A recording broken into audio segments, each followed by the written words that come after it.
പൊന്മാന്റെ വിജയം, ആ വിജയത്തിന് ശേഷമുള്ള പ്രതികരണങ്ങൾ എന്താണ് പറയാനുള്ളത്? പൊന്മാന്റെ വിജയം എന്ന് പറയുന്നത് ഭയങ്കര സന്തോഷം തരുന്ന ഒരു സംഭവമാണ്. എന്ന് വെച്ചാൽ ഇതുപോലുള്ള ക്യാരക്ടറൊക്കെ നമ്മൾ ഒരുപാട് ഭയങ്കര തുടക്കകാലം മുതലേ പ്രതീക്ഷിച്ചുകൊണ്ടിരുന്നൊരു ടൈപ്പ് ഓഫ് ക്യാരക്ടറാണ്.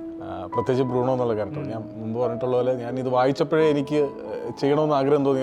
കാരണം ഈ അജേഷ് നായകൻ, മരിയാനോ എന്ന് പറയുന്നത് ക്യാരക്ടർ അങ്ങനെ ഡിഫൈൻഡ് ആണ്. അപ്പോൾ അത് രണ്ടും പറ്റില്ല. അപ്പം ഇത് മുമ്പ് ഞാൻ കൊറോണ സമയത്ത് വായിച്ചതാണ്, കോവിഡ് സമയത്ത് വായിച്ചതാണ് നാലഞ്ച് ചെറുപ്പക്കാരെന്നുള്ള നോവൽ. അപ്പോൾ ഫഹദൊക്കെ ആയിരിക്കുമല്ലോ നമുക്ക് മനസ്സിൽ വന്നത്. അവരുടെ ഐഡിയയും ഫഹദിനെ വെച്ചായിരുന്നു. അപ്പോൾ നമുക്കിപ്പോൾ ഫഹദ, അപ്പോൾ ഇത് ഷൈൻ ടോം ചാക്കോ എല്ലാം ആയിരിക്കും ചെയ്യുന്നത് ബ്രൂണോ എന്നുള്ള ക്യാരക്ടർ. പക്ഷേ ബ്രൂണോ നമുക്ക് കിട്ടിയിരുന്നെങ്കിൽ കൊള്ളാമായിരുന്നു എന്നൊക്കെ ഉള്ളൊരു തോന്നൽ നമുക്കുണ്ടായിരുന്നു. പിന്നെ അത് നമ്മൾ ഷെൽഫിൽ കയറ്റുമല്ലോ. അത് നമ്മൾ എല്ലാ ബുക്കും വായിക്കുമ്പോൾ നമ്മൾ സിനിമയായിട്ടാണല്ലോ കാണുന്നത്. പക്ഷേ എങ്ങനെയോ കറങ്ങി തിരിഞ്ഞ് 2024 ബ്രൂണോ എന്നുള്ള ക്യാരക്ടർ നമുക്ക് കിട്ടി എന്നുള്ളത് വലിയ സന്തോഷമാണ്.